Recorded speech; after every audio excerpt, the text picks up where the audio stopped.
Bun venit pe canalul Tarot Lovers pentru ascendent, lună, soare în balanță. Să vedem ce avem aici pentru voi pentru luna iunie. Ce avem aici pentru voi? Ce ar trebui să știți, de fapt, pentru luna iunie? Wow, regele de bâte, prima săptămână. Deci, cei care poate aveți pe cineva în viața voastră, aveți niște momente speciale cu persoana respectivă și asta este foarte frumos. Să vedem acum regele acesta de bâte ce va face în prima săptămână. Este energia voastră în primul rând. Sau poate ați așteptat pe cineva în viața voastră dacă sunteți singuri. 6 de cupe.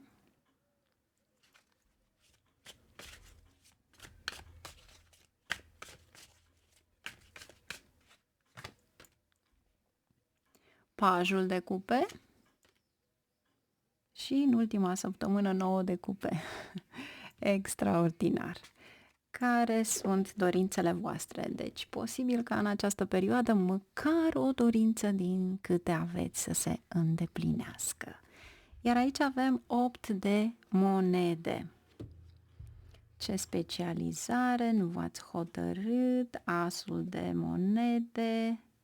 Deci, posibil ca luna aceasta să aveți multe oportunități, poate de a face bani, un nou loc de muncă, chiar dacă nu doriți să schimbați locul de muncă, pentru că asta se vede aici cu doiul de spade, iar optul de monede cu 2 de spade, eu v-ar sfătui să nu intrați într-un curs profesional sau să schimbați ceva, pentru că atunci când avem doiul ăsta de spade, va trebui mai întâi să vă gândiți dacă vă folosește într-adevăr acel curs și dacă îl puteți folosi, de fapt.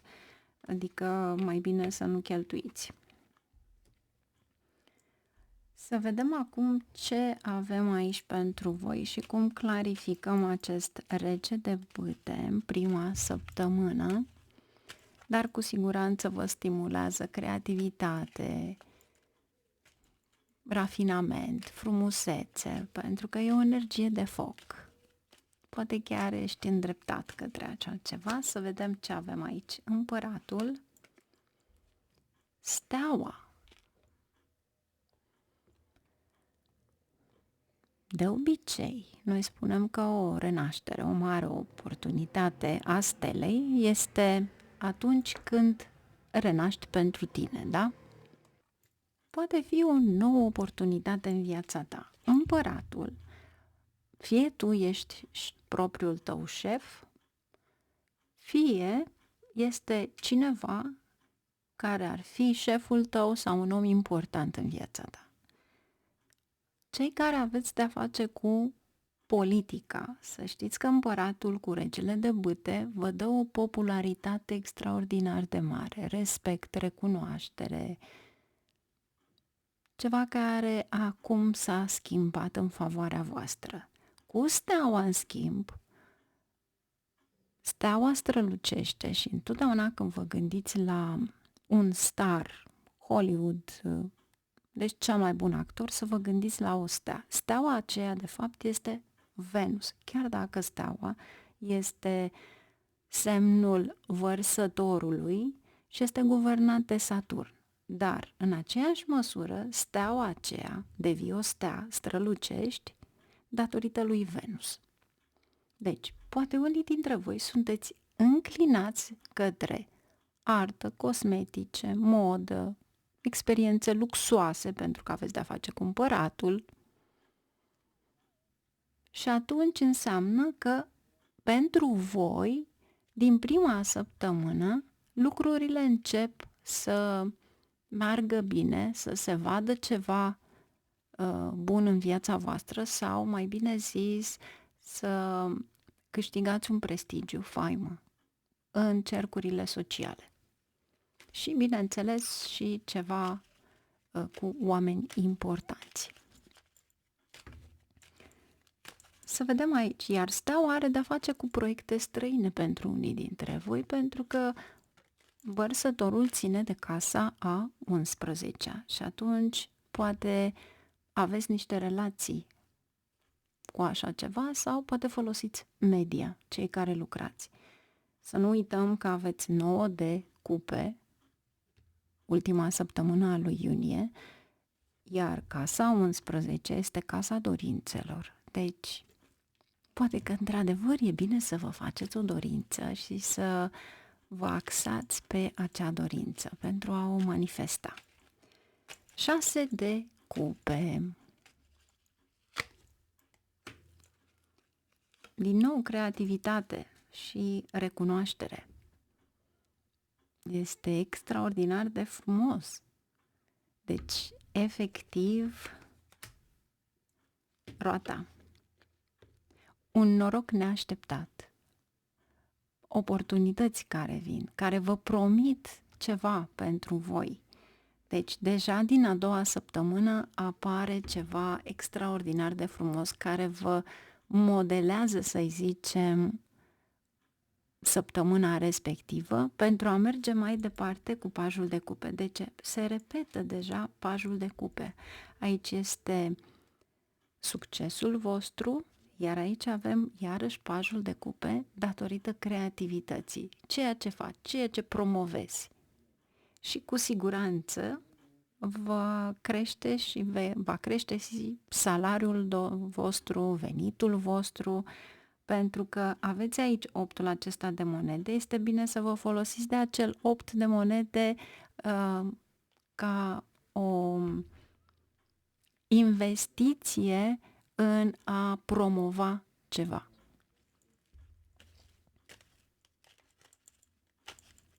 Deci, cu siguranță, cei care aveți un șef, să știți că eforturile voastre, munca voastră asiduă va fi recunoscută și posibil să aveți după jumătatea lunii poate o primă sau ceva de la șefii voștri, pentru că aici aveți în a doua săptămână.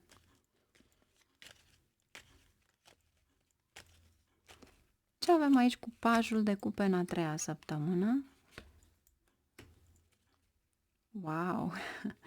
Împărăteasa și cavalerul de monede. În primul rând, îți spune cavalerul acela de monede să fii cu picioarele pe pământ, să încerci să fii concentrat pe munca pe care o faci, da? Este o muncă asiduă, înceată, dar sigură. Împărăteasa este Venus. Voi sunteți guvernați de Venus. Și aici îți spune, cu pajul acela, să fii atent, pentru că banii pe care tu îi strângi, nu poți să pur și simplu să îi dai, pentru că împărătesei îi place luxul, dar îi place să fie în același moment și darnic. Și chiar vreau să văd, pentru că acest paj de cupe face să curgă, de fapt, apa respectivă, da. Și avem de-a face și cu regina de cupe și 5 de monede, da. Deci, intuiția este bună. Dacă eventual vine cineva să vă ceară bani, ar fi bine să nu împrumutați bani cuiva, dar nici voi la rândul vostru să nu împrumutați bani de la cineva. Mai ales în perioada asta. Pentru că aici este o pierdere. E un fel de a risca, poate faceți o cheltuială sau poate că încercați, pentru că avem și roata, în a risca, în a te implica în niște probleme financiare riscante.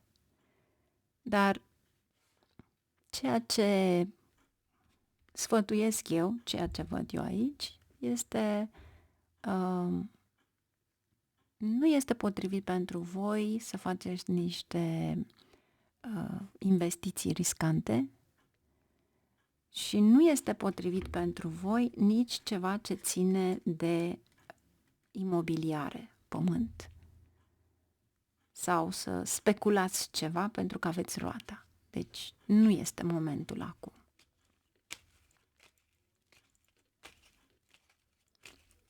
Nouă de cupe. Spânzuratul și avem 2 de bâte și regele de bâte.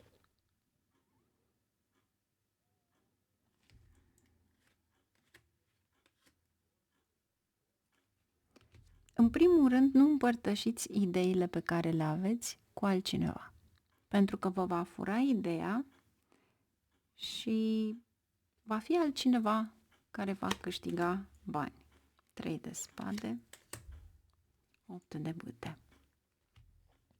Dacă eventual aveți, știu eu, un telefon, adică vă sună de la o instituție, pentru că aici aveți regele de bâte și l-aveți și aici regele de bâte.